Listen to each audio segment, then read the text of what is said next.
New York County Supreme Court, Manhattan. November 18th, 2021.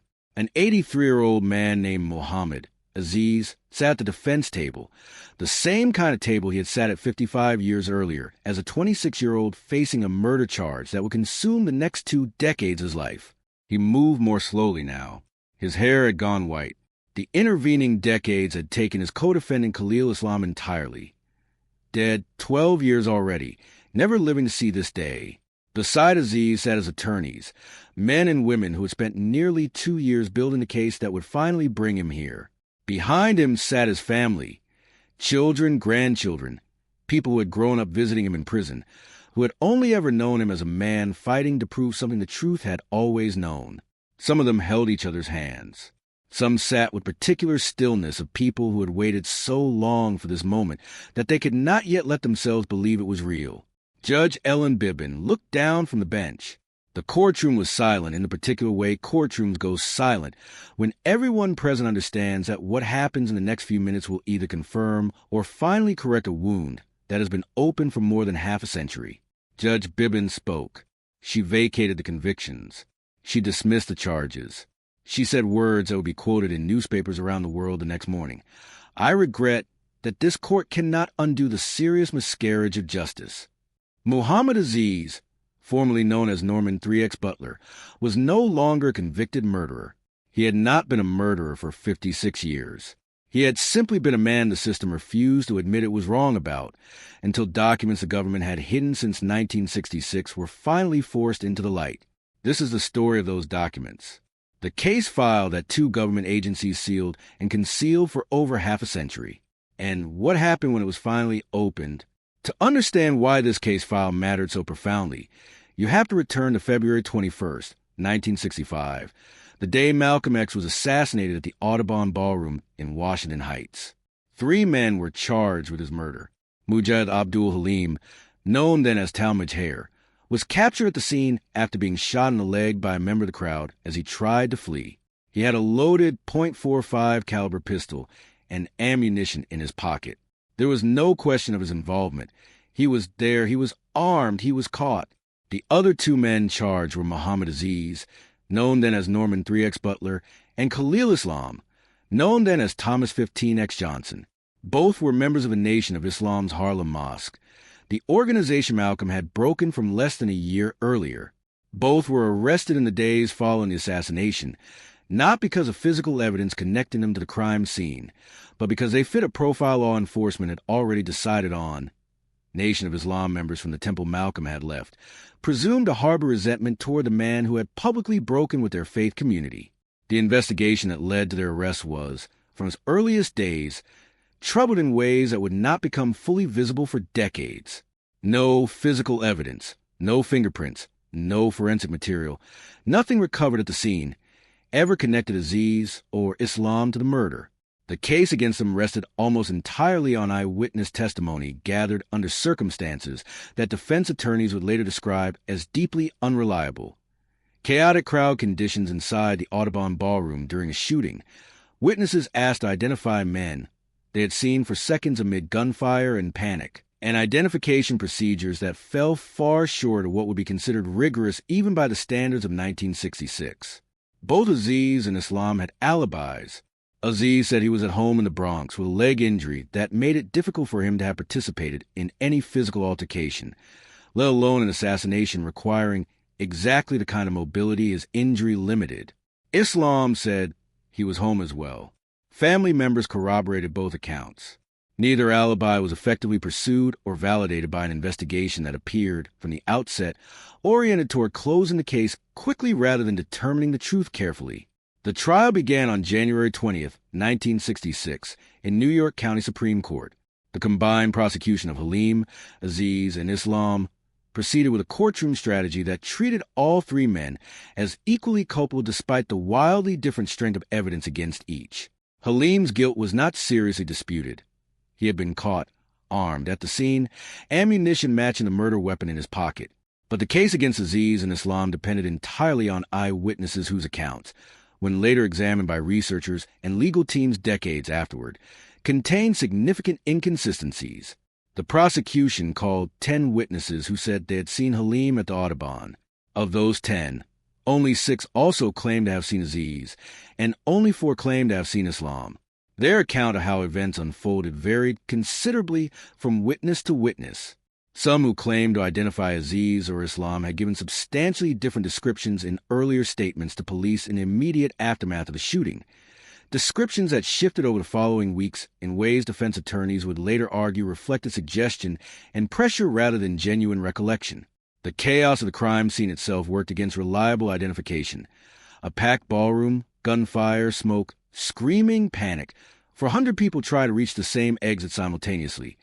All conditions under which eyewitness memory is least reliable and most susceptible to distortion, confirmation bias, and the simple human tendency to fill gaps in memory with assumption. The courtroom proceedings did not surface what investigators on both sides, the FBI and the NYPD, already knew, that there existed substantial documentary evidence pointing toward other individuals as the likely additional shooters, evidence that would have directly undermined the prosecution's case against Aziz and Islam had it been disclosed to the defense, as constitutional law required. What the FBI and NYPD knew and chose not to disclose would not become fully public for 55 years. Among the most significant pieces of withheld evidence was a file on a man named William X. Bradley, a member of a Newark, New Jersey Nation of Islam mosque, described in FBI documentation as a physically imposing strongman who had a documented history of violence and who had served as a machine gunner in the United States Marine Corps. The Bureau's own file on Bradley, compiled across 1963 to 1965, was never turned over to Aziz and Islam's defense team. Neither were reports indicating that several witnesses who testified against Islam at trial had, in earlier statements, failed to identify him as one of the shooters at all. Neither was an FBI report suggesting an alternative motive theory for the assassination involving accusations Malcolm had made about a different individual stealing money from his organization, a motive theory that, if disclosed, would have given the defense an entirely different framework for arguing who actually had reason to want Malcolm dead. Perhaps most damning of all, prosecutors' own internal notes, uncovered only decades later, indicated that undercover police officers had been present inside the Audubon Ballroom at the time of the shooting. Their presence and what they might have observed or known was never disclosed to the defense, an omission that legal experts would later identify as a direct and serious violation of the defendant's constitutional rights. For more than 40 years after the 1966 conviction, this evidence remained buried. Aziz was paroled in 1985 after serving 20 years. Islam was paroled in 1987 after serving slightly longer. Both men walked free from prison still legally branded as the murderers of one of the most significant figures in American history, unable to clear their names through any process available to them at the time. In 1977 and 1978, an attempt was made to reopen the case after Halim, who had always insisted that Aziz and Islam were innocent, provided sworn affidavits naming the actual additional assassins, men entirely different from Aziz and Islam, men connected to the Newark and Patterson, New Jersey Nation of Islam mosques rather than the Harlem mosque where Aziz and Islam were members. Halim's affidavits were detailed, specific, and consistent with what scholars who studied the case would later describe as the most credible account available of who had actually participated in the killing. The motion to vacate Aziz and Islam's convictions based on this revelation was filed. It was denied. Both men continued serving their sentences. The case, despite everything pointing toward their innocence, remained closed. For the next 4 decades, the truth about Aziz and Islam's innocence existed in a strange limbo. It was by the time scholars began researching the assassination seriously in the late 20th century, widely known and accepted within the community of historians who studied Malcolm X's life and death. Multiple Pulitzer Prize-winning historians who examined the case concluded that Aziz and Islam had been wrongly convicted. Manning Marble, whose Pulitzer Prize-winning biography of Malcolm X involved years of archival research, documented serious doubts about the convictions. Scholars, journalists, and members of the black community in New York consistently called for the men's exoneration. But knowledge within scholarly and activist circles is not the same as legal exoneration. Without the actual government documents, the FBI files, the NYPD reports, the prosecutor's notes, Being formally produced and examined within a legal process, Aziz and Islam remain, in the eyes of the law, convicted murderers. Khalil Islam died in 2009, having spent the final decades of his life as an officially convicted assassin of a man he had not killed, the truth known to scholars but never legally acknowledged. The breakthrough came not from a courtroom but from a streaming service. In February 2020, Netflix released a 6-part documentary series titled Who Killed Malcolm X? The documentary, built on years of independent investigation, laid out in granular detail the evidence pointing toward Aziz and Islam's innocence and toward the identities of the men who scholars and investigators believed had actually participated in the assassination alongside Halim. The documentary reached an audience far beyond academic circles. It generated public attention, media coverage, and most critically, institutional pressure. Manhattan District Attorney Cyrus Vance Jr., whose office's conviction integrity unit existed specifically to investigate claims of wrongful conviction, announced a formal reinvestigation. Working in collaboration with the Innocence Project and with civil rights attorney David Shanies, who represented Aziz, Vance's office began a 22-month investigation that would finally force open files that the FBI and NYPD had kept sealed for 55 years. What that investigation found, when the documents were finally produced and examined, confirmed everything scholars had suspected and revealed details even they had not known. The FBI's file on William X. Bradley, the witness statements that contradicted the trial testimony used to convict Islam, the undisclosed presence of undercover officers inside the Audubon Ballroom, the alternative motive evidence. All of it had existed since 1965 and 1966. All of it had been available to the FBI and NYPD at the exact moment Aziz and Islam stood trial for a murder the government's own files suggested they likely did not commit.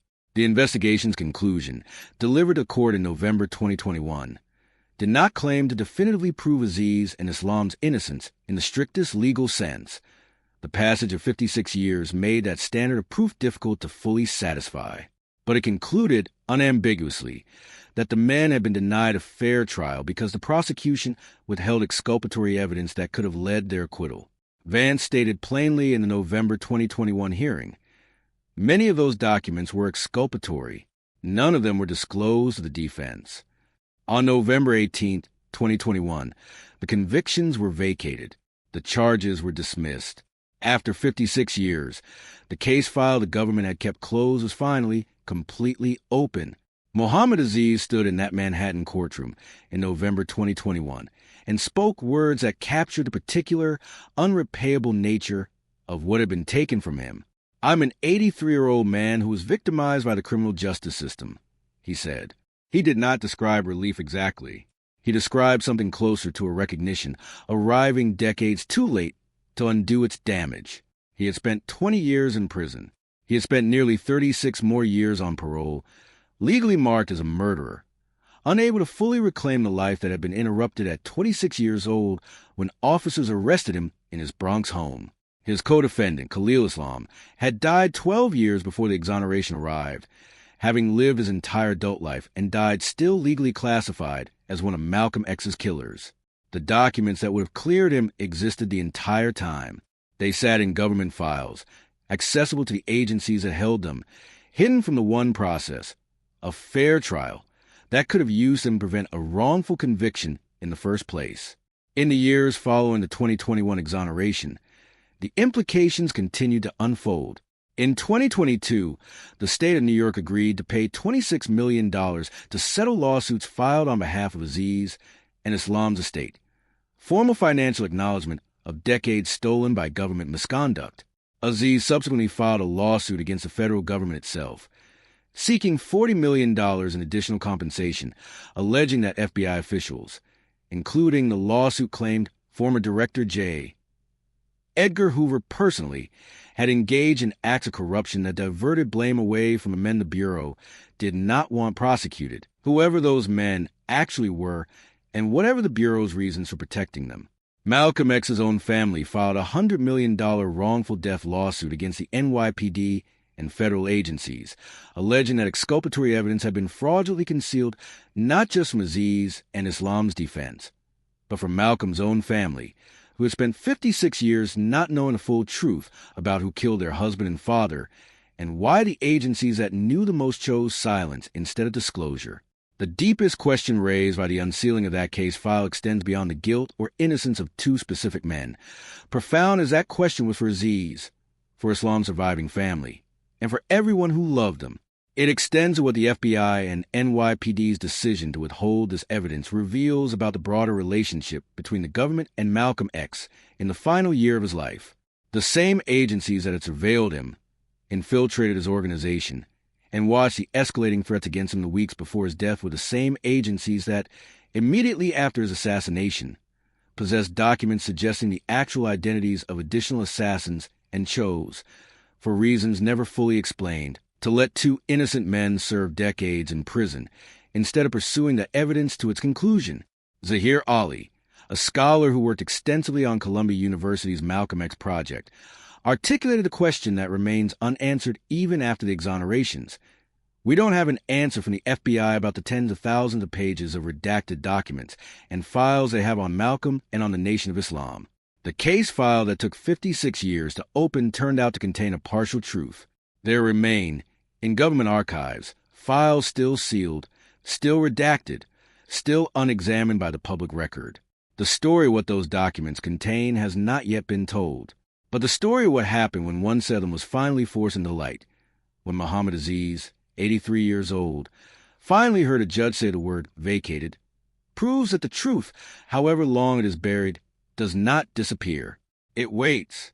And sometimes after 56 years, it finds its way back into a courtroom, and a man who lost his 20s and his 30s and most of everything in between finally hears the words he had been owed since 1966.